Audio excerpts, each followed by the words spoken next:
జై శ్రీకృష్ణ. శ్రీమద్భగవద్గీత 10వ అధ్యాయం మొత్తం శ్లోకాలు. ఓం శ్రీ పరమాత్మనే నమః. అథ దశమోऽధ్యాయః. విభూతియోగః. శ్రీభగవానువాచ భూయ ఏవ మహాబాహో శృణు మే పరమం వచః యత్తేహం ప్రీయమాణాయ వక్ష్యామి హితకామ్యయా న మే విదుఃసురగణాః ప్రభవం న మహర్షయః అహమాదిర్హి దేవానాం మహర్షీణాం చ సర్వశః యో మామజమనాదిం చ వేత్తి లోకమహేశ్వరం అసమ్మూఢః సమర్థ్యేషు సర్వపాపైః ప్రముచ్యతే బుద్ధిర్జ్ఞానమసమ్మోహః క్షమా సత్యం దమః శమః సుఖం దుఃఖం భవో భావః భయం చ భయమేవ చ అహింసా సమతా తుష్టిః తపోదానం యశో యశః భవంతి భావా భూతానాం మత్త ఏవ పృథక్విధాః మహర్షయః సప్త పూర్వే చత్వారో మనవస్తథా మద్భావా మానసా జాతాః యేషాం లోక ఇమాః ప్రజాః ఏతాం విభూతిం యోగం చ మమ యో వేత్తి తత్వతః సోవికంపేన యోగేన యుజ్యతే నాత్ర సంశయః అహం సర్వస్య ప్రభవః మత్తః సర్వం ప్రవర్తతే ఇతి మత్వా భజంతే మాం బుధా భావసమన్వితాః మచ్చిత్తా మద్గతప్రాణాః బోధయంతః పరస్పరం కథయంతశ్చ మాం నిత్యం తుష్యంతి చ రమంతి చ తేషాం సతతయుక్తానాం భజతాం ప్రీతిపూర్వకం దదామి బుద్ధియోగంతం ఏన మాముపయాంతి తే తేషామేవానుకంపార్థం అహమజ్ఞానజం తమః నాశయామ్యాత్మభావస్థః జ్ఞానదీపేన భాస్వత. అర్జున ఉవాచ పరం బ్రహ్మ పరం ధామ పవిత్రం పరమం భవాన్ పురుషం శాశ్వతం దివ్యం ఆదిదేవమజం విభుం ఆహుస్త్వాం ఋషయః సర్వే దేవర్షిర్నారదస్తథా అసితో దేవలో వ్యాసః స్వయం చైవ బ్రవీషి మే సర్వమేతద్రుతం మన్యే యన్మాం వదసి కేశవ నహి తే భగవన్ వ్యక్తిం విదుర్దేవాన దానవాః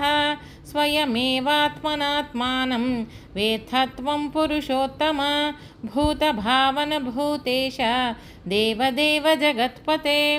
వక్తుమర్హస్య శేషేణ దివ్యా హ్యాత్మవిభూతయః యాభిర్విభూతిభిర్లోకాన్ ఇమాం స్త్వం వ్యాప్య తిష్ఠసి. కథం విద్యామహం యోగిన్ త్వాం సదా పరిచింతయన్ కేషు కేషు చ భావేషు చింత్యోసి భగవన్మయా విస్తరేణాత్మనో యోగం విభూతిం చ జనార్దన భూయః కథయ తృప్తిర్హి శృణ్వతో నాస్తి మే మృతం. శ్రీభగవానువాచ హంత తే కథయిష్యామి దివ్యా హ్యాత్మవిభూతయః ప్రాధాన్యతః కురు శ్రేష్ఠ నాస్త్యంతో విస్తరస్య మే అహమాత్మా గుడాకేశ సర్వభూతాశయస్థితః అహమాదిశ్చ మధ్యం చ భూతానామంత ఏవ చ ఆదిత్యానామహం విష్ణుః జ్యోతిషాం రవిరంశుమాన్ మరీచిర్మరుతామస్మి నక్షత్రాణామహం శశి వేదానాం సామవేదోస్మి దేవానామస్మి వాసవః ఇంద్రియాణాం మనశ్చాస్మి భూతానామస్మి చేతనా రుద్రాణాం శంకరశ్చాస్మి విత్తేషో యక్షరక్షసాం వసూనాం పావకశ్చాస్మి మేరుశిఖరిణామహం పురోధసాంచ ముఖ్యం మాం విద్ధి పార్థ బృహస్పతిం సేనానీనామహం స్కందః సరసామస్మి సాగరః మహర్షీణాం భృగురహం గిరామస్మి ఏకమక్షరం యజ్ఞానాం జపయజ్ఞోస్మి స్థావరాణాం హిమాలయః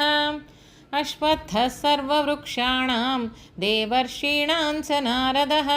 గంధర్వాణాం చిత్రరథः సిద్ధానాం కపిలో మునిః उच्चैश्रवसमश्वानां विद्धि माममृतोद्भवम् ऐरावतं गजेन्द्राणां नराणां च नराधिपम् आयुधानामहं वज्रं धेनूनामस्मि कामधुक् प्रजनश्चास्मि कन्दर्पः सर्पाणामस्मि वासुकिः अनन्तश्चास्मि नागानां वरुणो यादसामहं पितॄणामर्यमा चास्मि यमः संयमतामहं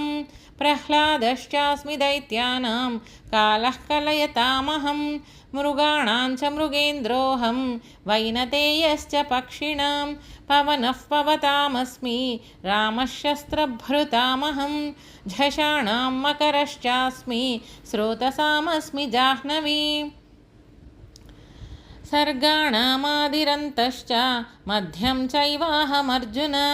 अध्यात्मविद्याविद्यानां वादः प्रवदतामहम् अक्षराणामकारोऽस्मि द्वन्द्वः सामासिकस्य च अहमेवाक्षयः कालः धाताहं विश्वतोमुखः मृत्युः सर्वहरश्चाहम् उद्भवश्च भविष्यतां कीर्तिश्रीर्वाक्शनारीणां स्मृतिर्मेधा धृतिः क्षमा